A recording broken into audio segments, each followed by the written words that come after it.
Hola, hola, muy buenas noches, muy buenas tardes y muy buenos días, mis queridos demoledores y mis queridas demoledoras. Bienvenidos y bienvenidas una vez más a Demoliendo Mitos de la Política en vivo, transmisión número 59, día martes 21 de noviembre, 9:13 de la noche por aquí en la ciudad de Berlín. Gente conectada ya desde todos los lugares del mundo. Pedro desde Málaga, Andalucía. Por ahí gente de Asturias, Francisco Jiménez Cherp. ¿Dónde más? Buenos Aires. Beatriz Pulido nos acompaña como siempre. Saludos para Australia, José Amaya. Venezuela, Perú, Iruña, Ushuaia, Argentina, Sergio. Bueno, de todos lados, como de costumbre, una alegría enorme. En la transmisión de hoy vamos a establecer el foco en lo sucedido en la Argentina, en mi querido país, pero desde una perspectiva analítica multidimensional o por lo menos bidimensional, y entre las dos dimensiones de análisis comenzaremos con la dimensión internacional, la dimensión de la geopolítica y la geoeconomía con relación a la victoria electoral de Milei. Así que a todos los demoledores y los demoledoras sin interés en la política argentina en particular, no nos abandonen porque a pesar de que vamos a realizar un análisis del caso específico de la Argentina, vamos a realizar ese análisis desde la perspectiva geopolítica y con muchísimas implicancias para la política y la economía internacional, muchísimas repercusiones y de hecho realmente llama la atención la repercusión internacional de la noticia de la victoria de Javier Milei este pasado domingo, al punto de que, para comenzar, simplemente como perlita o como forma de contextualizar la relevancia de esto, recordemos que Argentina como tal representa un país semiperiférico por lo general en los países del norte global y en los medios internacionales, aún en los medios de los países emergentes como Rusia, China, la India. Más allá del fútbol, por lo general Argentina no aparece, como tampoco los países latinoamericanos.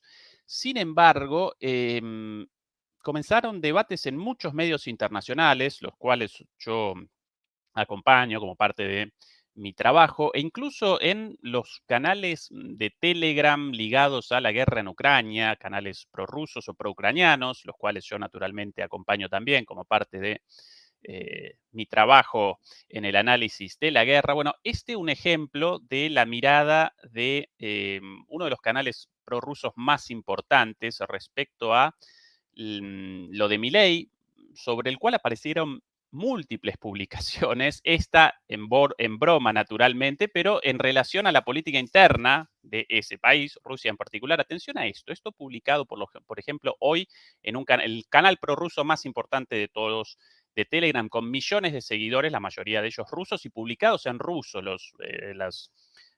hechas en ruso las publicaciones. Bueno, para quien carece de conocimientos del ruso, bueno, realizamos una traducción permanente con los traductores, pero bueno, esto lo publicado hoy, por ejemplo.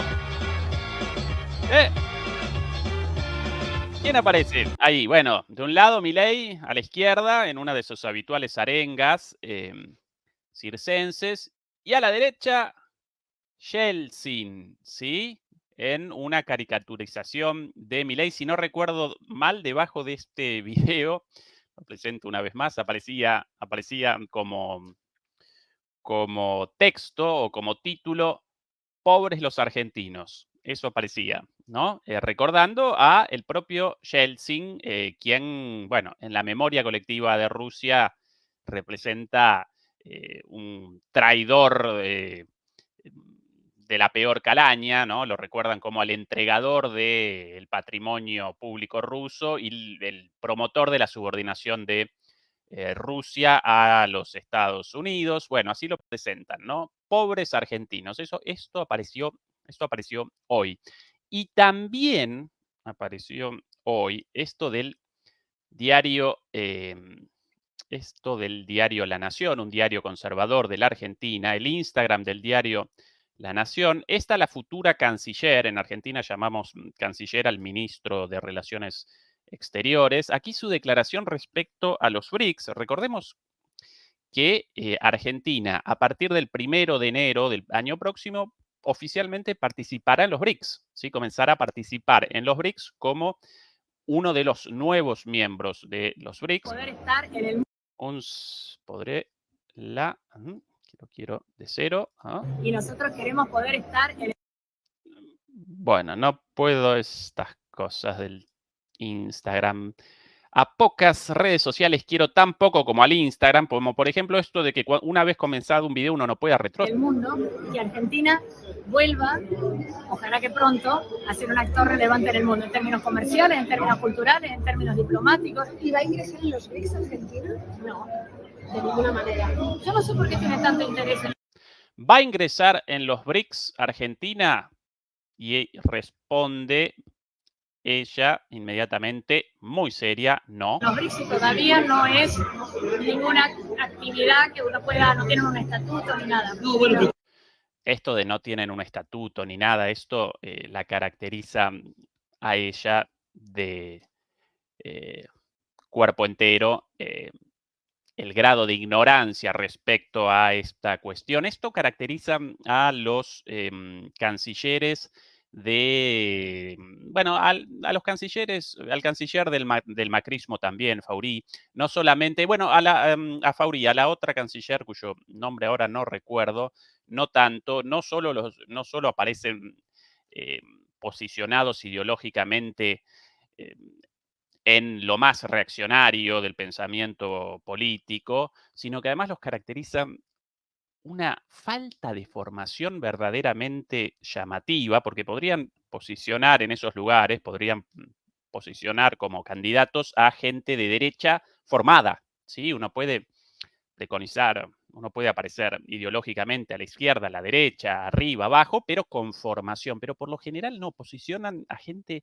sin formación. Y por ejemplo esto, ¿no? En lugar de rechazar el ingreso de la Argentina a los BRICS por alguna cuestión ligada a su orientación político-ideológica, responde una burrada, básicamente, que carecen de un estatuto, una pavada. No, pero lo ha hecho este gobierno todavía, que yo sepa, todavía no está la adhesión. La adhesión es a partir del 1 de enero de 2024. Bueno, esto de todavía no está la adhesión. Argentina, otra demostración del desconocimiento profundo. La cara de la señora Mondino parece más sorprendida que otra cosa respecto a lo que debería representar, debería responder, como llamamos en Argentina, a esto de taquito, ¿no? Con muchísima simpleza. Aquí aparece su ámbito de trabajo, su ámbito de conocimiento, representa su campo, representa su ámbito de trabajo. Bueno, Argentina formalmente presentó un pedido de ingreso a los BRICS y fue convalidado, ¿sí? Bueno, a partir del 1 de enero debería comenzar el ingreso de Argentina a los BRICS. Bueno, puede el gobierno determinar una vez adentro, abandonarlo, o puede generar de distintas maneras la interrupción de este proceso, pero el proceso ya parece en curso, ¿sí? Y validado tanto por Argentina como por los BRICS. Así que Argentina tendría que esperarse, porque la adhesión sería automática a partir del 1 de enero de 2024. Que yo sepa, no somos miembros todavía. No, a partir del 1 de enero de 2024. Bueno, para el 1 de enero, el 31 de diciembre te contactaré. Claramente sin conocimiento, desconociendo estas cuestiones. Bueno, ¡ay, mami! Con China, la relación con ambos países, ¿cómo será? Será excelente como debe ser, y dejaremos de interferir con el gobierno. Hay que distinguir lo que es el gobierno y lo que es el Estado. Hoy tenemos un gobierno que toma decisiones por parte de las empresas, decirle quién puede comprar, qué puede comprar, a qué precio puede comprar o vender. Eso tiene que desaparecer. El sector privado tiene que ser libre de tomar sus propias decisiones. Pero se va a fomentar las relaciones. Bueno, una respuesta sin ningún sentido. El sector privado puede determinar sus propias decisiones. Ahora los países presentan alianzas, presentan alineamientos, establecen acuerdos o no, como en este caso, independientemente de las decisiones del sector privado. Bueno, responden con mantras, ¿no? No a la intervención estatal en la economía. Bueno, ¿cuál es la relación de eso a la pregunta concreta de la relación de Argentina con los BRICS? Sí, lo mismo, sí, interviniendo en los mercados o no. Bueno, ningún sentido en la respuesta. Con todos los países del mundo. Y nosotros queremos... Hasta ahí. Solo quería comenzar con esto, por un lado, con la repercusión de esto. Después, por ahí, bueno, hoy yo recorría los medios internacionales, no solo los Europa, Alemania, España, Francia, sino los Estados Unidos, Reino Unido. En todos aparecían artículos, columnas, programas sobre la elección de Milei, en muchos de ellos naturalmente con muchísimo desconocimiento, precisamente por esto de que por lo general América Latina representa un lugar percibido como exótico y desconcertante para los periodistas y analistas del norte global, por lo general mucho desconocimiento, pero bueno, mucha repercusión, algo verdaderamente llamativo. Más allá de esta repercusión internacional, nosotros vamos a realizar un análisis en profundidad a partir de, como remachaba recién, dos perspectivas. Una perspectiva internacional ligada a la geopolítica y a la geoeconomía, y posteriormente una perspectiva nacional, esa sí ligada a la política y a la economía propia del país, la política y a la economía argentina. La pregunta como disparadora para nuestro análisis, bueno, aparece en el título. ¿Por qué Milei? ¿Qué determinó la victoria electoral de un personaje estrafalario, inestable, con propuestas radicales e incluso en algunos casos inhumanas, como su propuesta sobre la venta de órganos, sus comentarios sobre la venta de hijos? ¿Qué aparece detrás? ¿Qué causas determinaron la elección democrática, por cierto, de Milei como presidente en la Argentina, por cierto, un país supuestamente provisto de anticuerpos democráticos contrarios a este tipo de virajes autoritarios, este tipo de derivas autoritarias, debido a los consensos democráticos logrados en la Argentina desde 1983, con el final de la última dictadura militar en adelante. Recordemos que Argentina representa el único país del mundo en la posguerra en el cual la última dictadura militar aparece juzgada y condenada. ¿Sí? En Argentina fueron realizados procesos de memoria, verdad y justicia, como los caracterizan sus promotores. Fueron realizados procesos judiciales contra los perpetradores de la última dictadura militar en los años 70, dictaduras, por cierto, difundidas a lo largo de toda América Latina, con masacres perpetradas sin posibilidad, a veces más allá de las palabras. Bueno, Argentina realizó un enjuiciamiento de esto como ningún otro país latinoamericano o del resto del mundo, incluso, tampoco los países europeos, asiáticos o africanos realizaron juicios contra sus dictadores. Bueno, y como producto de estos juicios y de un proceso de democratización comenzó en la Argentina un sistema político con diferencias, con izquierdas, con derechas, pero con consensos democráticos muy fuertes respecto a cierto respeto de la convivencia democrática, consensos democráticos de los cuales o respecto a los cuales Milei aparece en las antípodas y su vicepresidenta mucho más. Su presidenta representa una negacionista, rechaza la última dictadura como una dictadura criminal con un plan sistemático de desaparición de personas, incluso de manera solapada realiza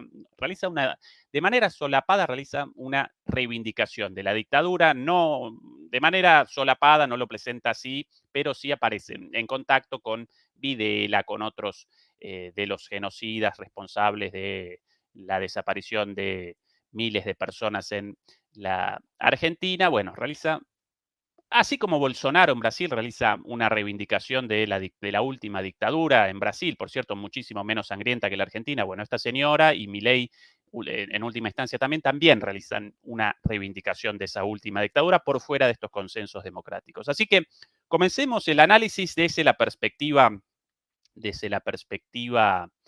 internacional, de la geopolítica y de la geoeconomía. Y en eh, este ámbito,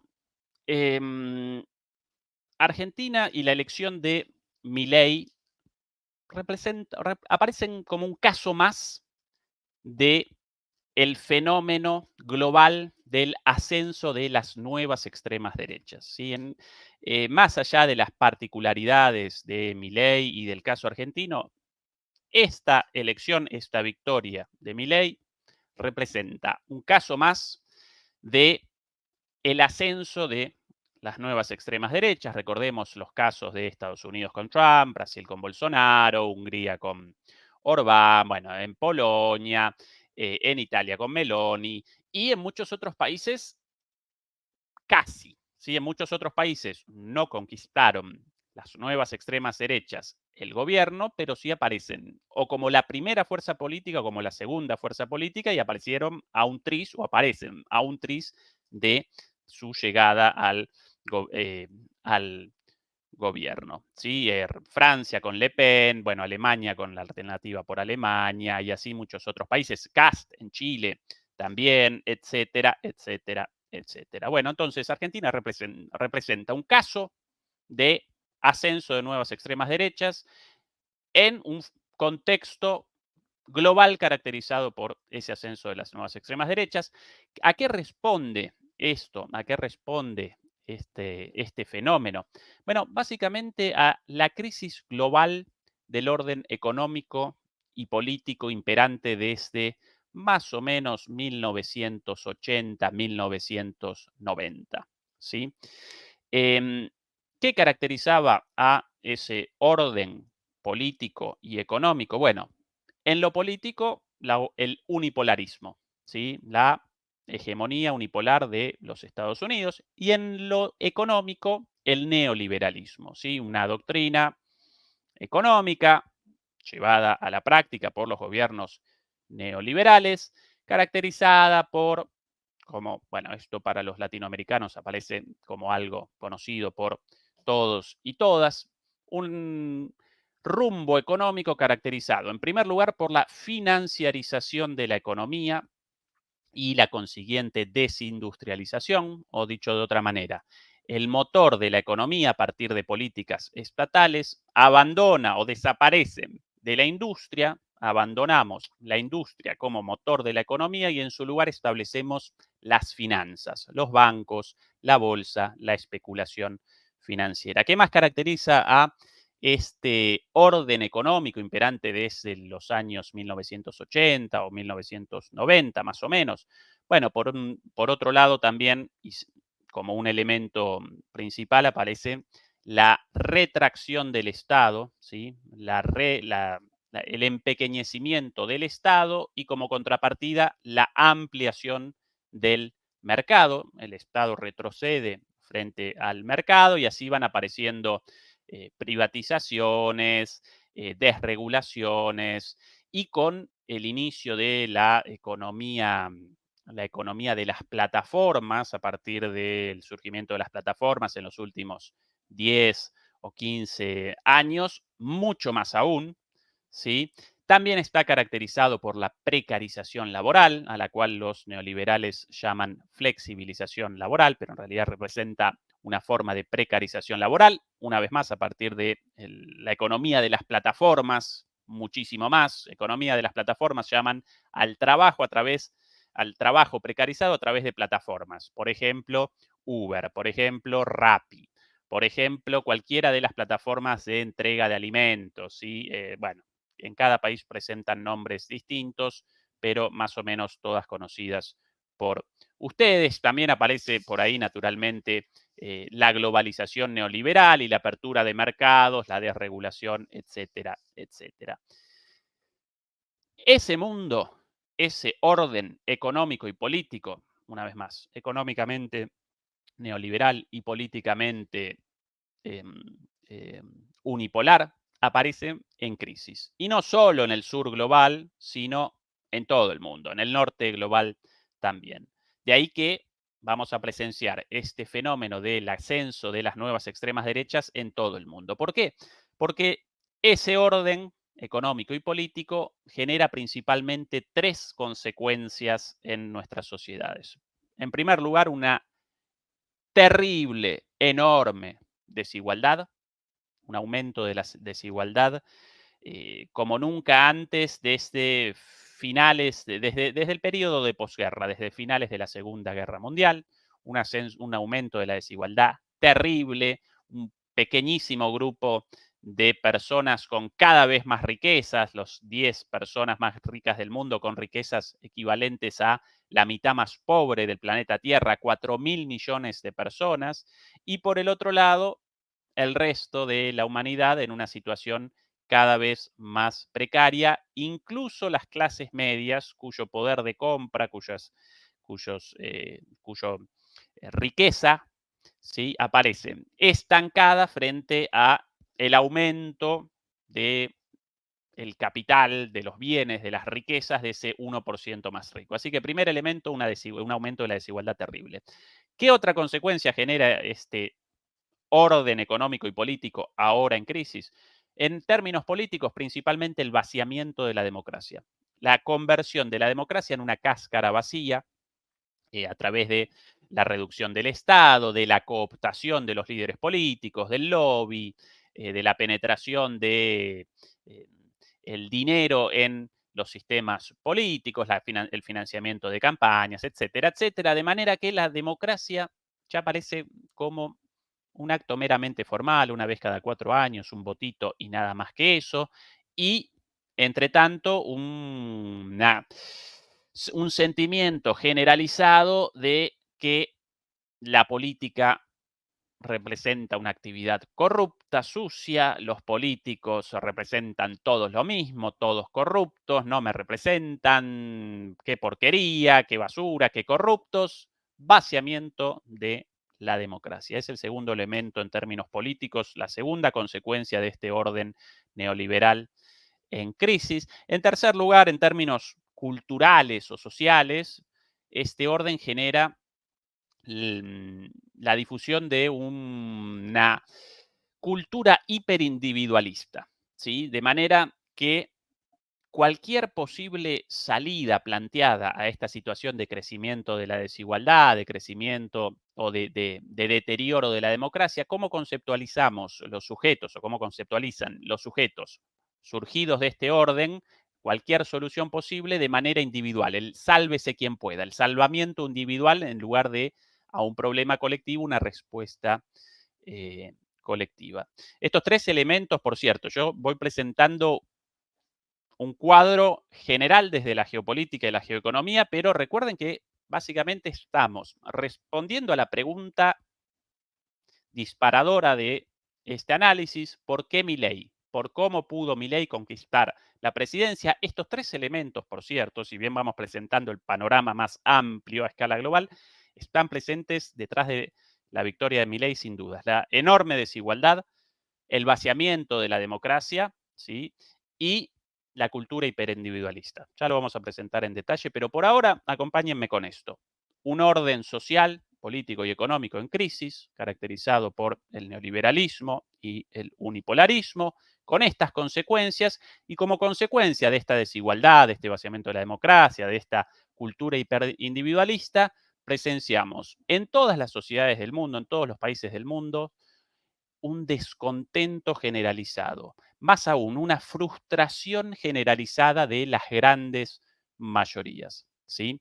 El contexto general. ¿Y quién capitaliza políticamente esto? ¿Quién capitaliza políticamente esto?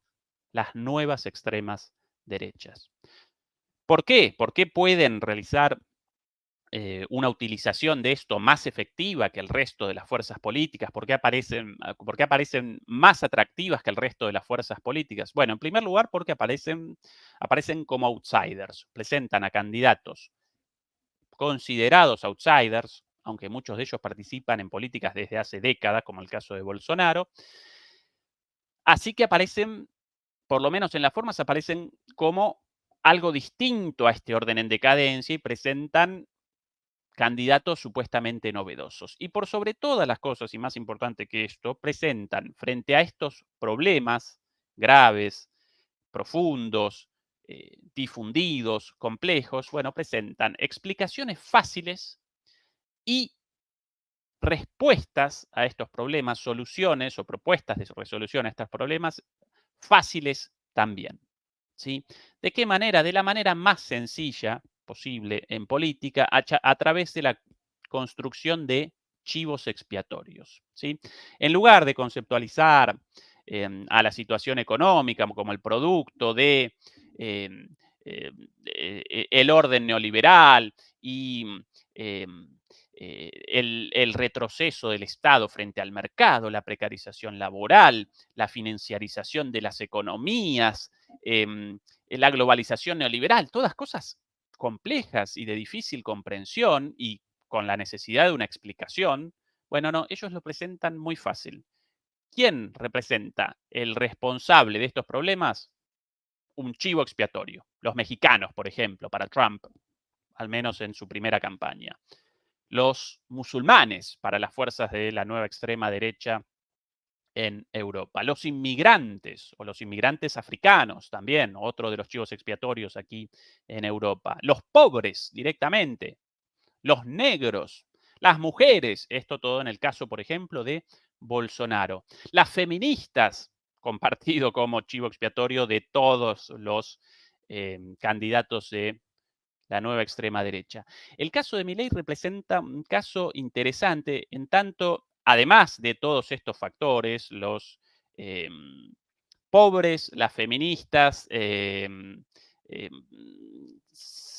los musulmanes naturalmente no, los mexicanos naturalmente tampoco, los inmigrantes no aparecen como el principal problema, pero bueno, las mujeres y las feministas y los pobres sí, sin dudas, pero como principal chivo expiatorio, interesantemente, en el discurso de Milei aparece el Estado. En un país como Argentina, con una tradición de mucha presencia estatal a partir de un Estado con muchísimas funciones sociales, como proveedor de seguridad social, como proveedor de servicios públicos relativos a la educación, a la salud, al transporte, etcétera, etcétera, etcétera, ¿sí? Bueno, todas estas características están presentes en mi ley, ¿sí? En la construcción de mi ley. Una desigualdad muy fuerte de fondo, el vaciamiento de la democracia, una salida hiperindividualista, ¿sí? Y respuestas fáciles, explicaciones fáciles y respuestas fáciles provenientes de un outsider. ¿Sí? Un outsider, el cual ya había participado como asesor en política de un candidato, de un político tucumano, de Bussi más en particular, pero para la gente aparecía como para la gente o para el electorado aparecía como un outsider con un chivo expiatorio, el Estado. ¿Y cuáles las respuestas mágicas de Milei frente a estos problemas? Bueno, el recorte del Estado por un lado, y ¿qué otro chivo expiatorio aparecía? Bueno, la propia moneda de la Argentina, el peso. Entonces, ¿cuál es la solución? La eliminación del peso y su supleción, su suplantación, perdón, por el dólar. Una idea fantasiosa, sí, fantasiosa, porque para realizar una política de dolarización sin dólares, bueno, antes deberías realizar una devaluación terrible, pero bueno, no, carecen estas propuestas, estas explicaciones simplistas y estas propuestas mágicas, de alguna manera, representan instrumentos para la consecución de los votos o de los apoyos. Carecen de importancia como tales en cuanto a su concreción, en cuanto a su plausibilidad, si realmente las pueden realizar. Una vez hechas y tomadas, bueno, después las abandonan, ningún problema. ¿Sí? Simplemente banderas. Este es el contexto, ¿sí? Este es el contexto internacional, este es el contexto geopolítico y geoeconómico, crisis del orden político y económico a escala global, como consecuencia de esto el surgimiento de las nuevas extremas derechas, capitalizando, ¿sí? Capitalizando estas crisis a partir de chivos expiatorios, a partir de outsiders, a partir de estas propuestas mágicas.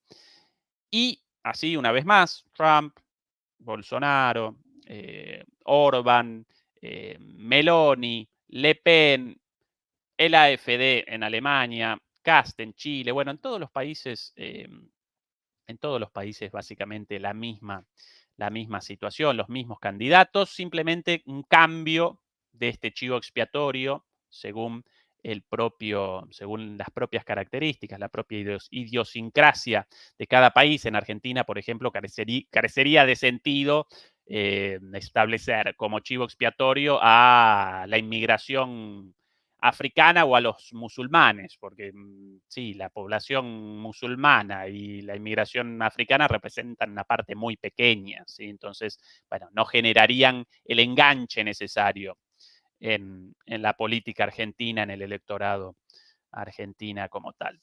Este es el contexto general. Ahora, comencemos el análisis desde la política y la economía nacional, desde la perspectiva nacional de la propia Argentina. ¿Sí? ¿Por qué en este contexto aparece Milei? Y de alguna manera vayamos estableciendo vínculos entre lo sucedido en lo nacional, en lo local, con este marco más general recién reseñado. Bueno, ¿qué características presenciamos o qué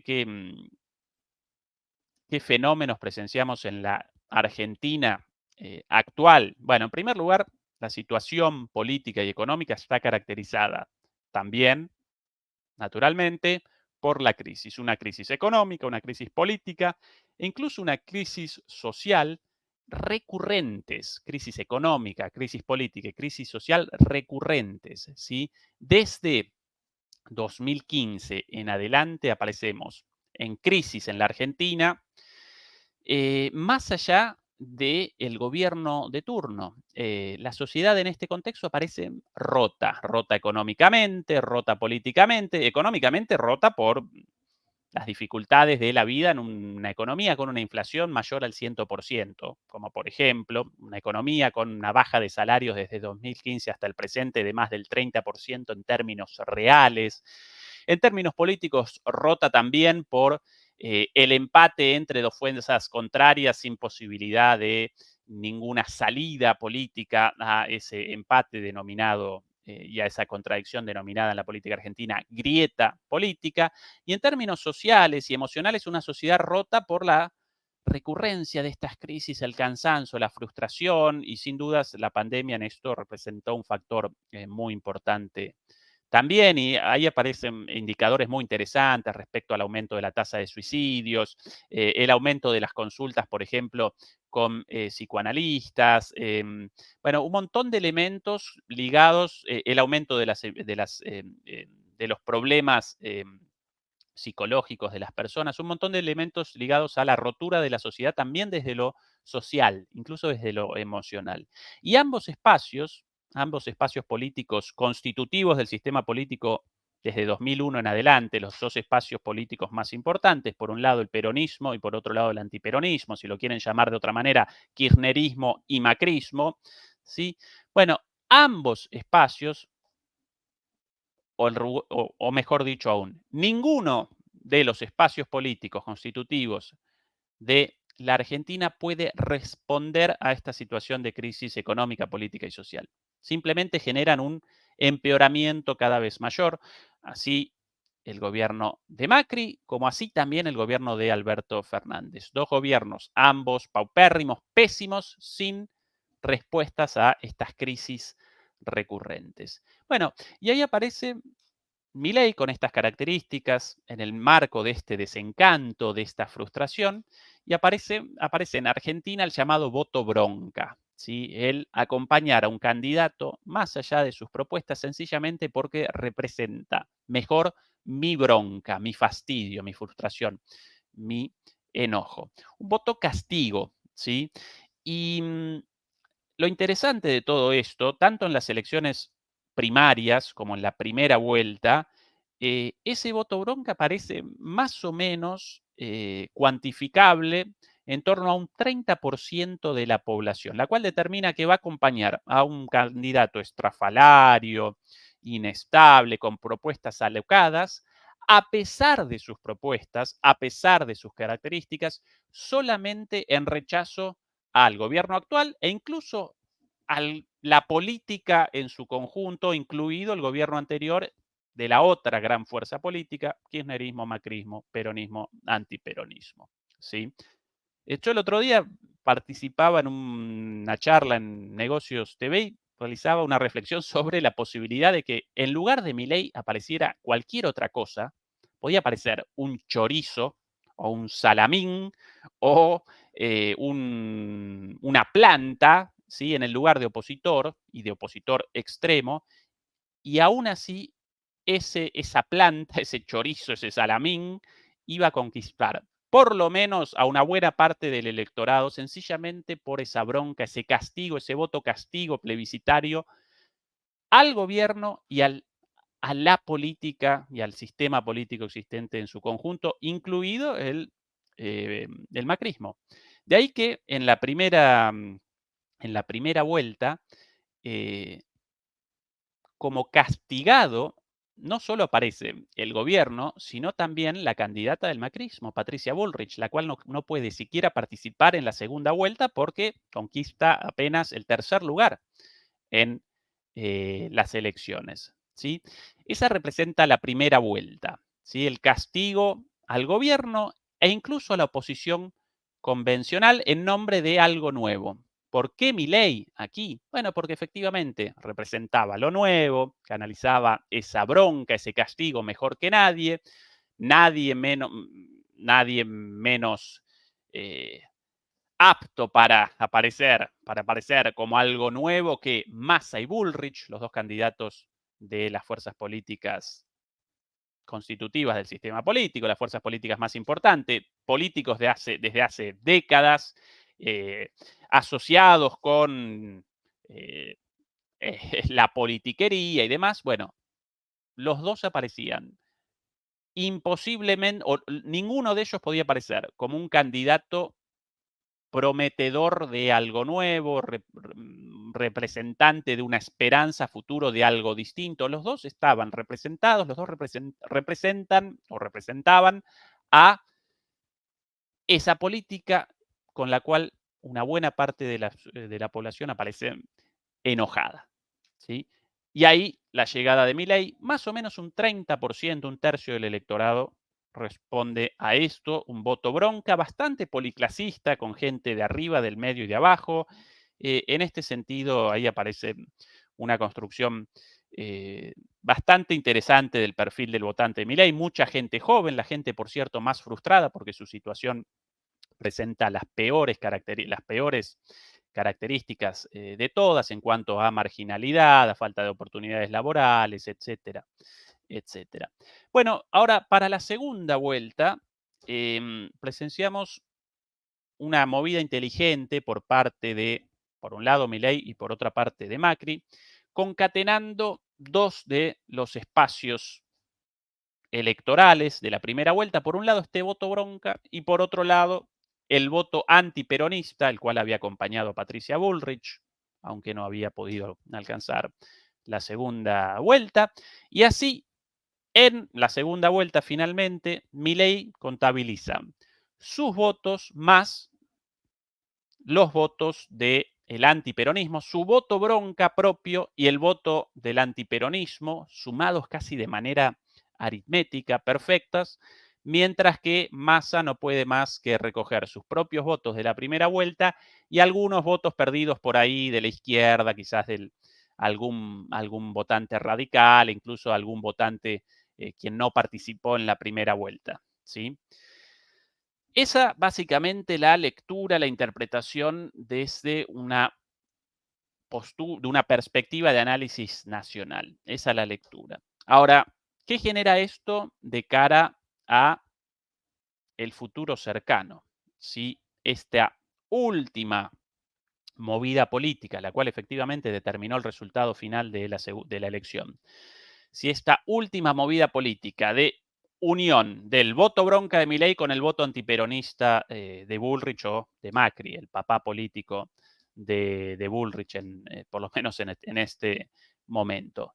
¿Qué va a generar esto? ¿Qué va a desencadenar inmediatamente? Bueno, una fuerte lucha de poder entre Milei y Macri, o entre ambos espacios políticos, eh, para determinar el control de los espacios de poder en el próximo gobierno. Si Milei abandona esta alianza con Macri, aparece completamente aliado, con una bancada en el Congreso muy pequeña, sin ninguna posibilidad de materialización de siquiera una versión diluida de sus propuestas, ¿sí? Así que aparece necesitado de Macri, pero claro, Macri de la misma manera, así como pudo participar en esta última victoria de Milei ofreciendo su ayuda, sin Milei carece de llegada a el aparato de gobierno, ¿sí? Al aparato del propio poder político. Entonces, vamos a presenciar en esta alianza una disputa muy fuerte de aquí a poco. También van a, bueno, ¿cuál representará el resultado de esta disputa? Bueno, eso no lo podemos determinar por sobre todas las cosas porque carecemos de verdadero conocimiento respecto a la naturaleza personal de Milei. Si capitulará en su posición de presidente de la Argentina y en su posición radical de libertario extremista, en realidad lo de libertario representa una denominación falaz, libertarios, los anarquistas, el término libertario desciende de del anarquismo, ¿sí? Yo caracterizaría como libertario a Osvaldo Bayer, de ahí desciende el libertarismo y las ideas libertarias. Bueno, los actuales libertarios en realidad realizan una interpretación completamente, sí, falta de fundamentos de algunos elementos del anarquismo y generan esta idea falaz del anarcocapitalismo y establecen esta autodenominación eh, de, de libertarios. Pero bueno, más allá, llámenlo como quieran, yo lo llamaría a un yo los caracterizaría mucho más como ultra neoliberales que otra cosa. Los quieren llamar libertarios, llámenlos libertarios, ningún problema. Bueno,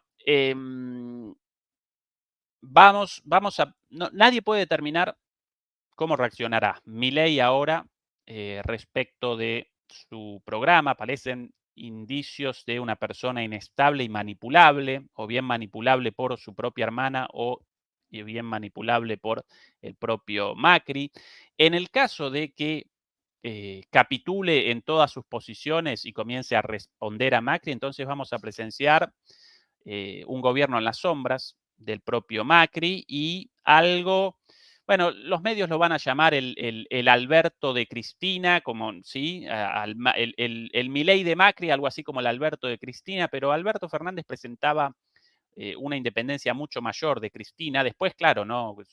Su gobierno estuvo caracterizado por la inacción, pero no respondía directamente a las órdenes de Cristina de ningún modo. Bueno, en este caso quizás sí, Milei responda a las órdenes de Macri, o quizás no, quizás presente resistencia y ahí presenciemos una disputa, la cual determinará ciertos acuerdos de conveniencia mutua. ¿En qué elementos aparecen de acuerdo ambos candidatos? Bueno, en la reducción del Estado seguro, en la represión de la protesta social como respuesta a esa reducción del Estado, seguramente también, en el alineamiento a los Estados Unidos. Ahí aparecía recién aparecía Diana Mondino con esta definición de no vamos a participar en los BRICS, ni aparece al tanto de cuál la situación, de si los BRICS, si Argentina presentó una solicitud de ingreso, de si ya fue convalidada o no, no aparece al tanto de nada. Ignorancia total, pero bien clara la línea ideológica, vamos a acompañar la política exterior de Estados Unidos en un momento de decadencia de Estados Unidos y de auge de los BRICS, lo cual representa un anacronismo, ¿sí? Más allá de las líneas ideológicas. Pero bueno, lamentablemente esa la falta de perspectiva analítica de las derechas en América Latina en general y esta ideologización absoluta. Estados Unidos podría parecer, ¿sí? Podría parecer como el Titanic, ¿sí? Ya roto por su colisión contra un iceberg y la mitad del Titanic bajo el agua, mientras la orquesta parece, ¿no? Todavía tocando música a todo volumen. Bueno, las derechas en América Latina acompañarían a Estados Unidos en su hundimiento titanesco, de la misma manera que esa orquesta no abandonaba la música a pesar de que el barco ya parecía hundido hasta la mitad. Bueno, entonces, redondeando un poco el análisis para no presentar algo excesivamente denso y, sí, y largo. ¿Qué aparece en el futuro?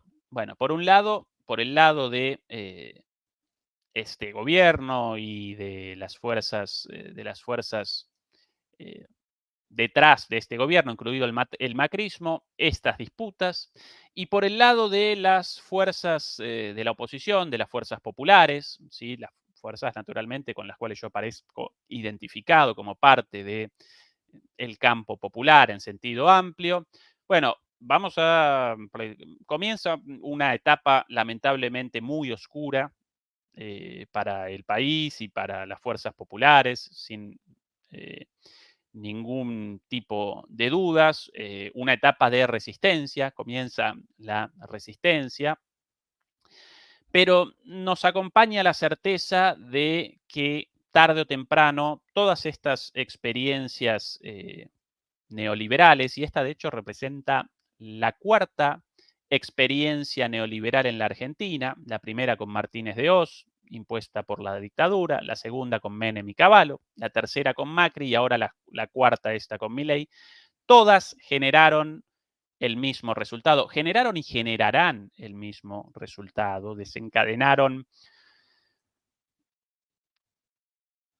una crisis política, económica y social enorme. Recuerden todas las crisis al final de estos periodos, estos gobiernos neoliberales o estos procesos de implementación de políticas neoliberales antes mencionados, la dictadura, Menem, Cavallo, Macri, bueno, todas de alguna manera presentaron como culminación la hecatombe, una crisis terminal, así que nos acompaña esa certeza, el hecho de que tarde o temprano vamos a presenciar esa debacle. Lamentablemente, hasta esa debacle aparecerá mucho sufrimiento por sobre todas las cosas de los menos favorecidos, de los más de abajo, o dicho de otra manera, de todo el mundo, pero cuanto más abajo, peor, obviamente. Y en ese sentido debemos aparecer ya mismo dedicados a la reconstrucción de las fuerzas populares, a una reestructuración de nuestra organización, importantísima. En mi opinión, esa reorganización, esa reconstrucción, quizás esa es la palabra, un trabajo de reconstrucción del campo popular, bueno, en mi opinión debe estar caracterizado por la osadía, debe estar caracterizado por propuestas, ideas, sueños osados, sueños profundos, fuertes, imaginativos, sin lugar a dudas, porque de lo contrario, la apuesta por el extremo centro como respuesta o como solución a la extrema derecha aparece ya definitivamente eh, confirmada como una respuesta inútil, fracasada. Todos los intentos de generar propuestas de centro, del extremo centro, en respuesta a la derecha y más aún a la extrema derecha, presentaron el mismo resultado, el fracaso. Recordemos lo de Scioli, recordemos lo de Alberto Fernández, recordemos ahora lo de Massa, ¿sí? Todos los candidatos ganadores o perdedores en las últimas elecciones. Y por último, en mi opinión, esta reconstrucción debería estar caracterizada por la aparición de figuras nuevas. En mi opinión, la hasta ahora lideresa política del campo popular debe abandonar el mandato del campo popular. Los líderes políticos deben responder por sus aciertos y por sus desaciertos. Cristina presentó muchísimos aciertos y de ahí su liderazgo incuestionado hasta hace poco, pero también cometió errores políticos muy importantes, desde, por lo menos desde 2014 en adelante. Eh, Recordemos a los candidatos del campo popular, ninguno de ellos representativo del campo popular en las últimas elecciones. Daniel Scioli, Alberto Fernández y Sergio Massa. Los tres candidatos nunca representaron al campo popular y tanto los ganadores como los perdedores, ganador Alberto Fernández, como los perdedores Scioli y Massa, todos ellos generaron, a pesar de las buenas intenciones de estos armados políticos, un deterioro, un retroceso de las fuerzas del campo popular y un avance de la derecha cada vez más derechizada. Esa es mi perspectiva a futuro. Quizás como último elemento, como nota al pie, último elemento de análisis a futuro y también para el análisis del presente, debemos recordar que la política, como la vida en sí mismo, cada vez más aparece canalizada a través de estos aparatitos y por sobre todo las cosas a través de las redes, para bien o para mal, o mejor dicho, para mal. En mi opinión, comenzó a partir de la generalización de las redes sociales y de los teléfonos inteligentes, a partir de los cuales las redes sociales e Internet en su conjunto aparecen todo el tiempo frente a nuestros ojos. Bueno, para mí comenzó directamente un proceso de estupidización generalizada de todo tipo y cuanto más, bueno, y sí, por lo general, cuanto más joven uno, más vulnerable a la influencia de esto. Pero bueno, eso representa un fenómeno no rectificable, no, no podemos podemos las redes sociales, ni los teléfonos celulares, ni la digitalización de la vida, así como en su momento con la aparición de la televisión tampoco pudimos o debíamos abandonar la televisación o las luchas, perdón, no debíamos abandonar la televisión o las luchas políticas canalizadas a través de la televisión, desde la masificación de la televisión. Bueno, de aquí en adelante, nuestras luchas políticas aparecerán mayormente en las plataformas digitales. No deben de ningún modo representar para nosotros, por lo menos para el campo popular, no deben representar de ningún modo el único ámbito de disputa. También debe aparecer el territorio, naturalmente, las luchas políticas en la calle, la movilización, sin lugar a dudas, como uno de los puntos fundamentales, pero tampoco podemos abandonar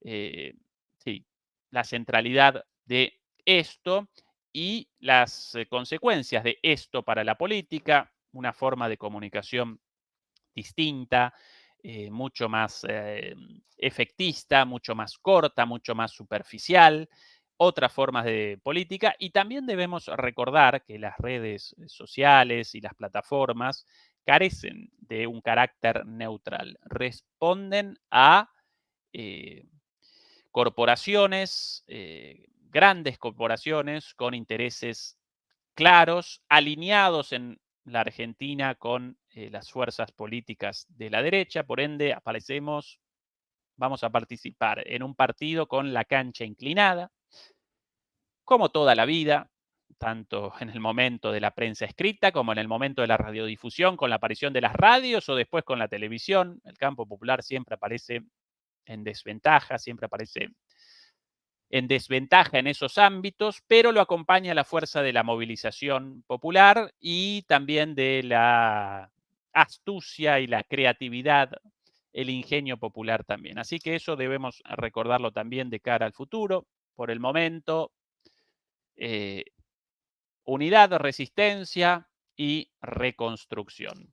Y mil disculpas, demoledores y demoledoras, si en el análisis de hoy aparezco más personalmente metido, sí, que de costumbre, pero bueno, esto determina la política, la economía y la vida cotidiana de de mi país, de mi gente, así que por eso hoy quizás un análisis un poquito más desde el plano eh, personal, quizás que desde otra manera. Nuestro análisis siempre aparece situado, políticamente situado, en una perspectiva crítica, humanista, latinoamericanista.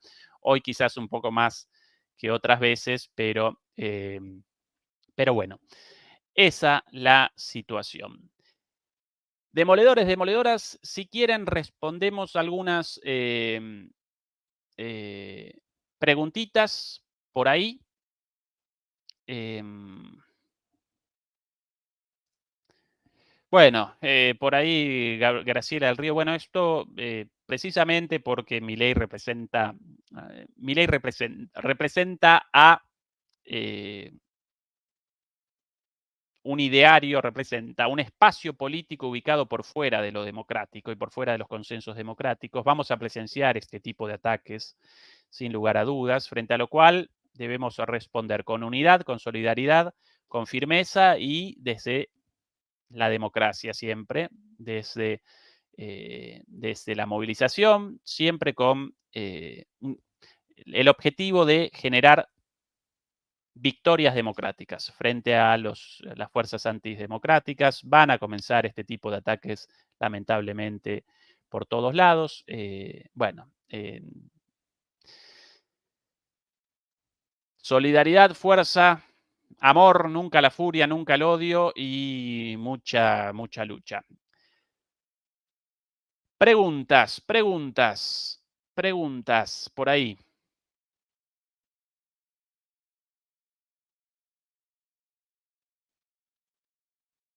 Preguntas.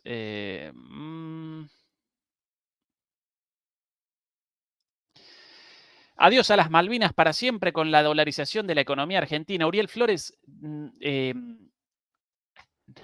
aunque quiera, Milei no va a poder realizar una dolarización de la economía argentina y de hecho durante toda su campaña tras la primera vuelta rectificó su propuesta, la presentó de manera diluida como un objetivo a largo plazo, no podría, sí van a querer inmediatamente eh, una liberación del cepo, lo cual solo aparece posible con una devaluación previa enorme, ¿sí? Porque si no, los dólares aparecen como insuficientes para su venta al tipo de cambio actual en el caso de una apertura y la posibilidad de que cualquiera pueda realizar la compra de dólares. Entonces, ¿cuál es el objetivo actual de la alianza Milei-Macri? Básicamente generar ese caos y esa devaluación antes de su llegada, antes del inicio del mandato. Quieren generar caos en este gobierno para que este gobierno determine esa devaluación. Eso va a generar una,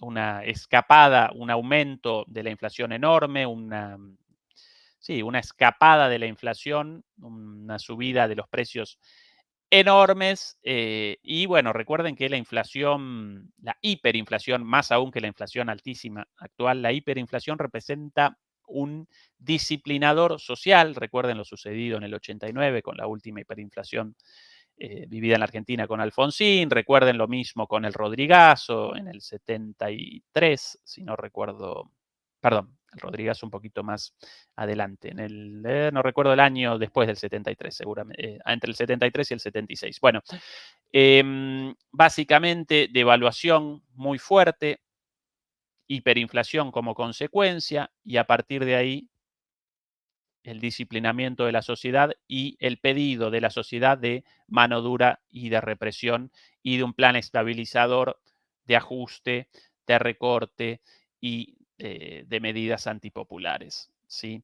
Así que esa es la situación de aquí a poco. Respecto a las Malvinas, bueno, claro que este gobierno abandonará la bandera de las Malvinas, pero de ningún modo las Malvinas aparecían cerca de su restitución a la soberanía argentina con el gobierno anterior. Tampoco, simplemente retrocederemos un poco más en este aspecto, como retrocedimos con Macri en su momento, cuando convalidó distintos gestos por parte de Reino Unido y las Malvinas, como por ejemplo, la explotación de recursos naturales en la zona, en la zona del mar argentino, en una zona del mar en disputa entre la Argentina y Reino Unido, una zona antes vedada a la explotación económica de ambas partes, las visitas de el príncipe a la base militar de Reino Unido en las Malvinas, ese tipo de cosas, gestos, ¿no? Sí, de cipallaje, de subordinación con respecto a los líderes de Reino Unido. Por cierto, Argentina con Reino Unido debería establecer una buena relación en todos los ámbitos, excepto en la cuestión de la soberanía de las Islas Malvinas. Nadie rechaza la necesidad de una buena relación con Reino Unido en el ámbito económico, político, cultural, pero con firmeza en la cuestión de las Islas Malvinas. El gobierno de Milei obviamente no va a presentar esa postura de ningún modo, así que esa es la situación con respecto a eso, pero abandonen la idea de la dolarización, ¿sí?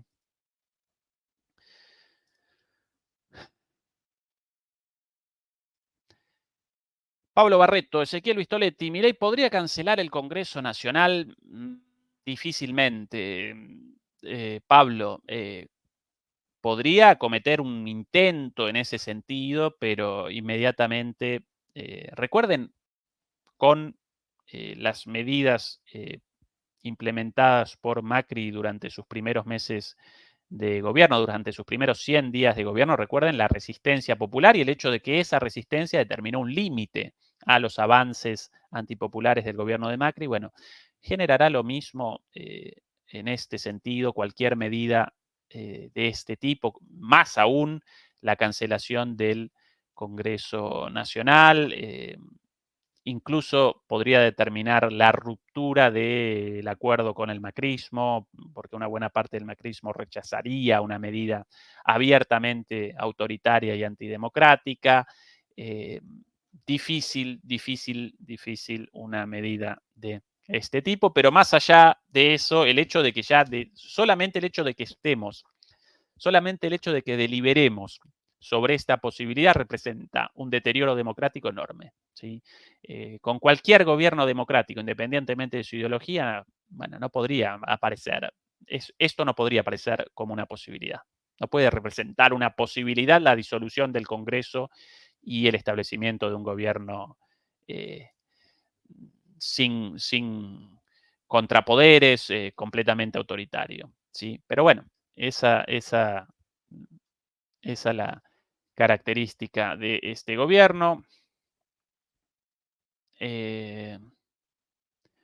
Por ahí, alguien más.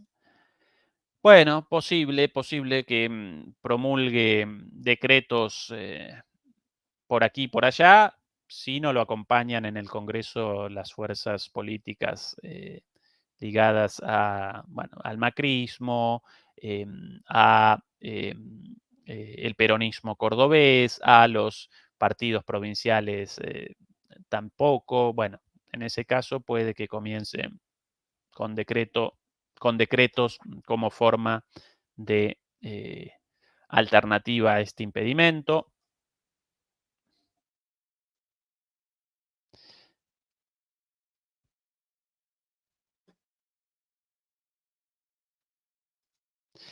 Por ahí, Risley Team, con su pregunta. Llegué hace poco, comentaste su viaje a Estados Unidos e Israel por cuestiones personales antes de asumir. Sí, bueno, no, pero bueno, aparece en el contexto de las cosas habladas. Por lo general, los presidentes argentinos, independientemente de su ascendencia política, comienzan o tras la elección, realizan un viaje, realizan el primer viaje presidencial a Brasil, como una demostración de amistad con nuestro principal socio comercial junto con China, como una forma de ratificación de los acuerdos políticos posteriores a la finalización de las dictaduras. ¿Sí? Recuerden que durante mucho tiempo, especialmente durante las dictaduras, Argentina y Brasil presentaban una relación tensa a partir de el 83 con Alfonsín y con el nombre del primer presidente, Sarney, presidente brasilero de la transición. Bueno, no recuerdo ahora el